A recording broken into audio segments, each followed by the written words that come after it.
Og vi er på Hypixel-serveren, og det er anden gang, vi prøver at filme det her. Ja, den optager. Ui! Og det er desværre fordi, den er ret irriterende nogle gange. Men vi skal spille Build Battle, og vi skal spille sammen, og det bliver rigtig sjovt, for vi er nogenlunde gode. Eller, man kan også sige, nogenlunde dårlige. Der kunne man lige se Morten Mønster i vores video. Han er også fed YouTuber. For når jeg ville gå ind på Google oversæt, men jeg havde en video med Morten Mønster fremme. Det mener du ikke vel? Oversæt! Hvad er en jellyfish? Vandmand. En vandmand, okay. Jeg tænker, måske lave den ud af glas eller sådan. Ja, det tænker jeg også på. Blødt glas eller sådan noget. En vandmand ikke pink? Nej. Jo, den er der. Se hvordan en vandmand ser ud. Det er ikke sådan, at en vandmand ser ud. Den må også være pink. Den er blå. Ja, men den ser fed ud i pink, så ligner sådan en tegnefilm. Halløj. De er blå. Det ved jeg ved godt, den er blå. Jeg er ikke dum. Den skal ikke være pink. Vi kan lave det, så laver du også en blå. Okay. 2 vandmænd, der bliver forelsket i hinanden. Ja, det kan vi lave. Det kan vi lave. Den pink er pigen og den anden er drengen.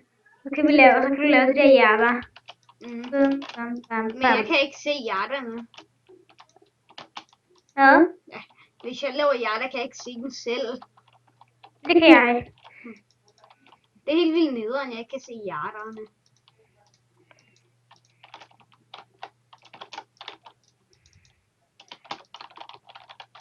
Og så min brandmand. Og det er en vandmand. Det ved jeg godt. Jeg ved godt, det er den. Du skal ikke allerede begynde at skille mig ud for noget, jeg har gjort. Du har lige gjort det. Okay. Og din bliver ret fed. Hvad? Din bliver ret fed. Og din bliver ikke så fed. Jeg sætter lige hurtigt. Jeg sætter lige hurtigt blåt hav og sådan noget. Ja.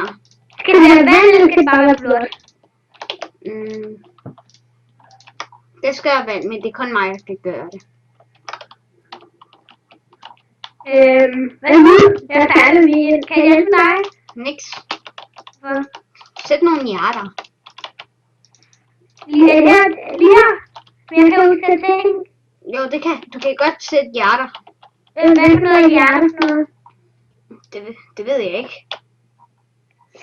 Og så ender det bare med, at vi kommer til at sætte eksplosioner i stedet for hjerterne. Fuck. Nej, det er ikke West. Jeg bruger bare Weststone, Lukas. Okay, fjern det. Okay, du har ikke sat det endnu. Jeg har sat det. Hvor?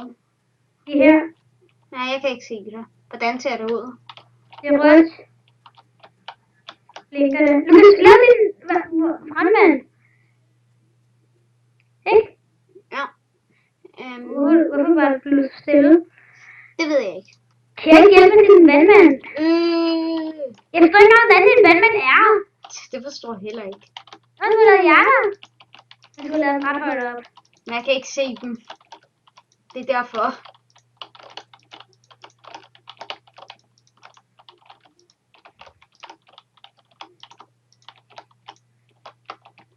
Hvor er dit ansigt på den?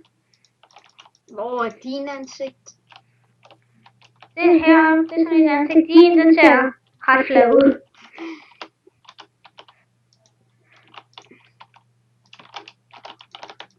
Vandmænd har jo heller ikke ansigter. Ja, men lidt tyk har det. Jeg laver lige hurtigt en lille strand her. For de lever, de er ret meget ude på strandene. Jeg ser i hvert fald meget ude på strandene. Så ser jeg mange af dem. Ja, de bliver skyllet ind. Ja, det er bekendt at se en i tang og sådan noget. Og det er vel synd for dem. Og nogle gange er det brandmænd. Ja. Det er stadig sødt for... Ej, jeg tror ikke, folk vil sige, det er sødt, når brandmænd ligger døde, bare fordi de kan gøre ondt på os. Eller ret ondt. Vi er ret ondt mod dem alligevel. Nej. Begynder den der? Den ligner noget. Jeg tror, du har gjort lidt mere ud af Mien. Er det bare mig, eller ser din lidt mærkelig ud? Den flyver. Gør din ikke også det? Det er ikke så meget længere. Oh, fuck! Vil du have, jeg skal lave den så lang? Det er lige meget. Vi skal jo have strand, Lasse. Nej, stranden er vigtig. Og så er jeg nødt til at ødelægge det her. Ellers ser det grimt ud. Hvor meget er der? Der er 1, 2, 3, altså 4. Og så... Ja, nu er stranden. Ja, nu begynder det sjovt, hvor man får stress. Ja. Det er derfor, vi valgte at spille. Jeg er glad for, at jeg ikke har musik på. Ja, jeg har også min musik lavet ned. Jeg har kun også noget. Og det kan man nok ikke høre i videoen. Det kan man ikke. Okay, vi er klar. Nå, jamen det er det når vi. Ja. Hey, og hvis I gerne vil spille med os to, med mig og Lukas, så er det godt, hvad er det, den der server er kreativ, så vi spiller meget ind på? Den danske prison. Nej, den danske prison, den spiller mig og Lukas meget inde på i kreativ. Ja. Den kan vi rigtig godt lide. Lasse, jeg gør ligesom min ven, man kigger på dig. Hvordan det? Jeg sætter øjne på den. Hey, hjernen er forsvundet. Okay. Wow. Du har slået strand færdig. Lurt. For jeg skal også lige lave noget. Lasse, jeg kan ikke nå det.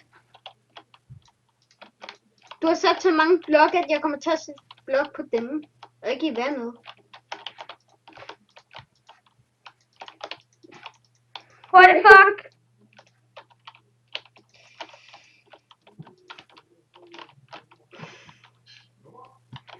Ja! Den er fed. Okay. Der står jellyfish. Super poop, så. Jeg håber virkelig, at på spansk står der min ja, det er brandmænd. Hey, jeg tænker på det samme som også en blå fisk. Det er faktisk det, jeg giver OK. Se, jeg giver den OK, fordi det er vores samme idé. Og de har endda øjne. Ja. Og det er blæksprutte. Super poop, det er en blæksprutte. Men lad os sætte dem, der er lavet den Medusa. Det bruger de spanskere. Det er faktisk ret fed. God. Lige nu er jeg en god dommer, så den får en god. Men som selv vil den få OK. Og den kan... What? Den er mærkelig. Super poop. Som god dommer vil jeg give den poop. Men som jeg giver den poop. Super poop. Den er awesome, legendarisk. Det var vores. Det vidste jeg ikke. Det vidste vi slet ikke. Eller bare poop i deres hånd. Ja, vores, dem er bedre end jeres. Ja, det er super poop. Og jeg er meget svær i super poop.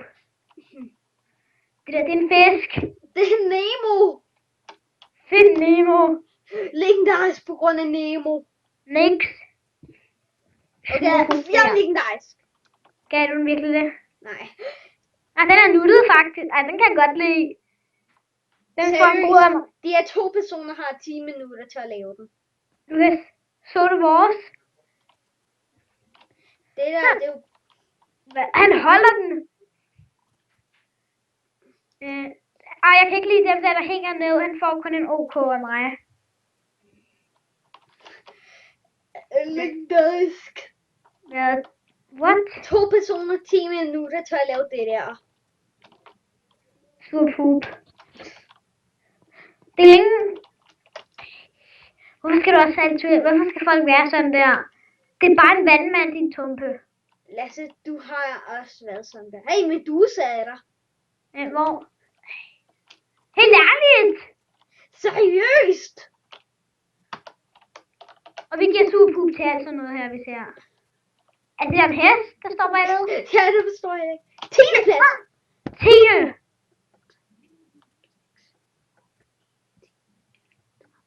Ja, den her runde skal tages om. 10. ud af 12. Hey, jeg havde helt glemt mig op 2. Er du? Ja. Ja, vi skal tage til runde. Vi kan ikke klare at tabe stort. Hvordan kan vi tabe så stort? Vi var på 3. sidste plads. Er det dårligt? Vent lige, vandt dem, der bollede over os mund. Ja, de vandt. Altså, jeg synes vores var nuttet. Men alle havde pup i hænderne. Det var også en dårlig en, vi fik. Her. Baseball. Det mener jeg bare ikke. Den har jeg lavet. Jeg kommer på den 3. plads.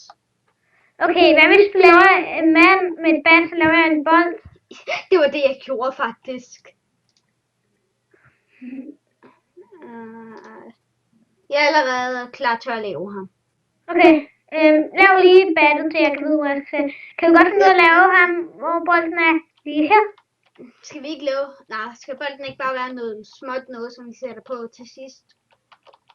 Nå, så jeg hjælper dig manden, okay? Jeg var på 2. plads, da jeg lavede min.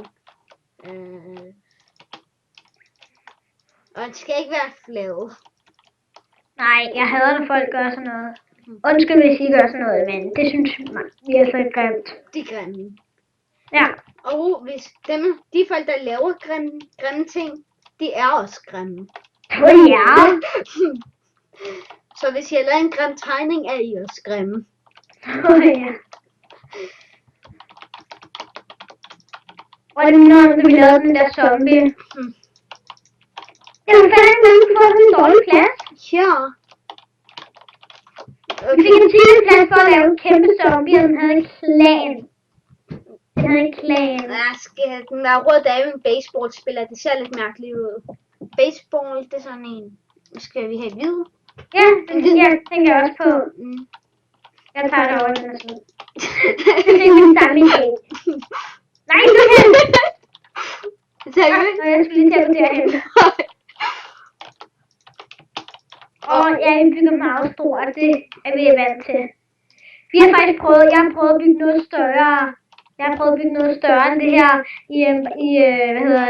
i single player, når man kun har 5 minutter. Og det kunne jeg nå.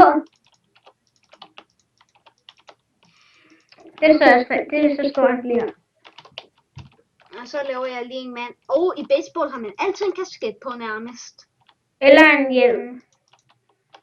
Det er dem, der løber. Men ham, der skyder, synes jeg altid har en kasket på.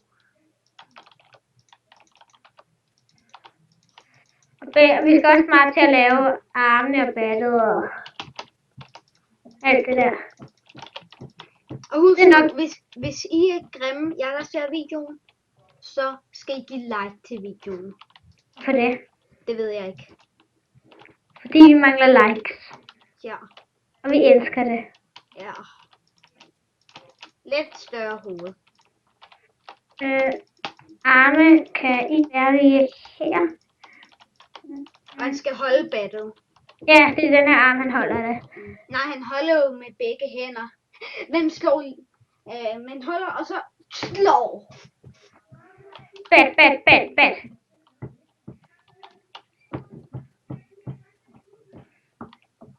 Hvad fanden er det, man laver et bat? Det er bare sådan her.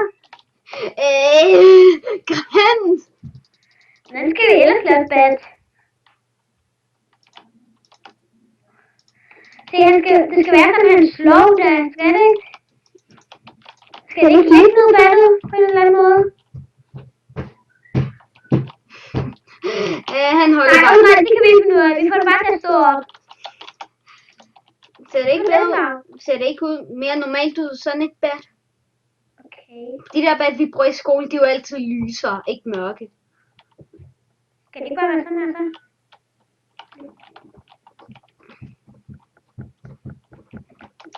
Nej. Hvordan kan vi lige lave det? Nå, god idé. Så laver jeg lige sådan her igen. Så hvis vi er lidt stille, sådan. Koncentrerer os ret meget nu. Sådan der synes jeg, at ser sådan ret typisk ud. Ej, kan du lige lave den anden arm, så begynder jeg at lave bolden? Skal bolden være... Hvordan kan bolden være et så stort arbejde? Det skal jo bare være en lille bold, der går hen til battet. Skal jeg ikke få mere sådan der? Skal jeg ikke få bolden til at være? En lille bitte bold. Jeg laver ikke en lille bitte bold. Men det skal jo heller ikke være en kæmpe stor bold. Det gør jeg heller ikke. Og det skal jo heller ikke være en lille bitte bold. En lille bitte bold. Er boldene grønne? Er det ikke. Den tennis i hvert fald. Hvad er hvilken farve af bolden egentlig? Jeg tror nok det er hvid med nogle tynde røde striber, men de er for tynde til at lave. Jeg håber skal vi ikke hellere have en lille bitte hvid en? Det er sådan de er. Og så små røde streger. Ja, men det kan vi ikke lave. Det bliver for småt. Og så skal vi lave en kæmpe bold, og så skal manden være meget større, og så bliver det et for stort problem. Nå, kan du hurtigt lave den anden arm og det der? Jeg laver munden. Nu skal I faktisk til at skynde os.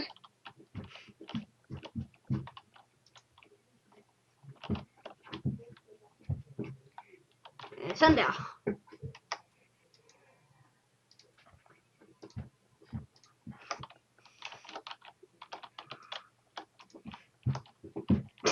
Men han ser mærkelig ud.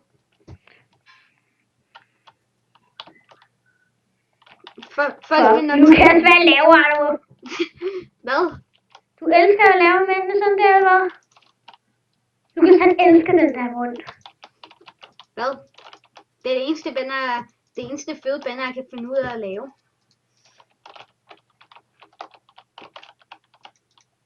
Vi har kun 35 sekunder. Når vi det? Det tror jeg ikke.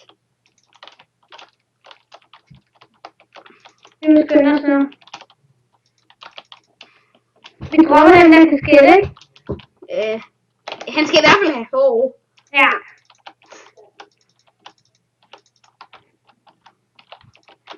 Nej, okay, ja.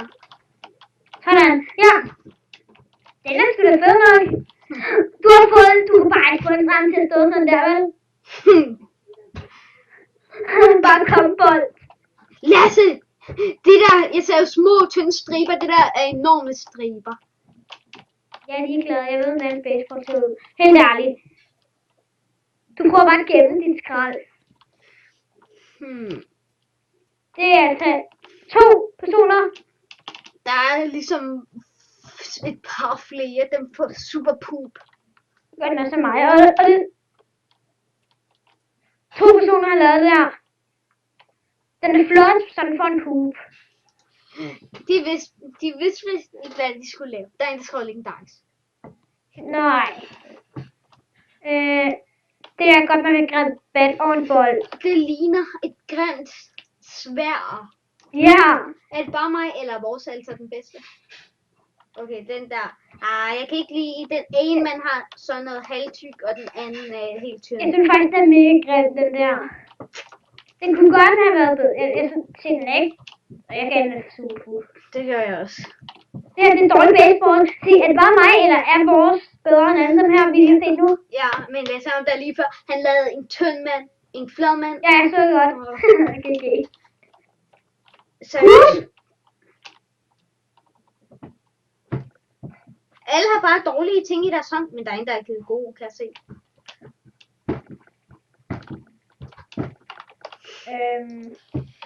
Har du set en baseball i dit liv før? Lad mig lige se. Battet.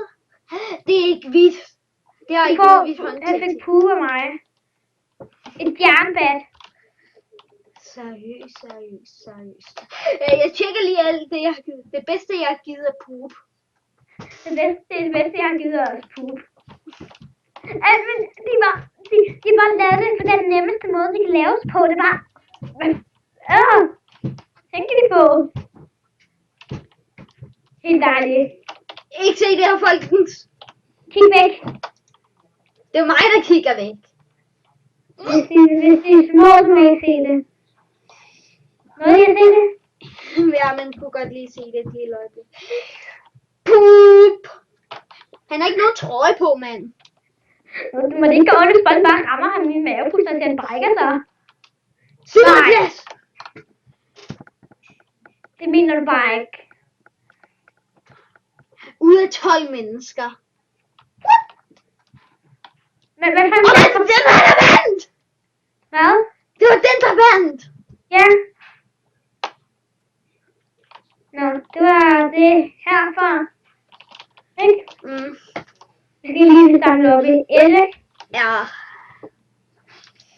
Jeg forstår ikke, hvordan det var den, der kunne vinde. Fuck, hvor er det? Jeg forstår ikke folk nogle gange. Lasse, du har engang lavet noget i den stil. Nej. Jeg nåede ikke at tøj på. Lasse, man laver tøj, når man laver dem. De bliver født med tøj på. Hvordan kan det gøre?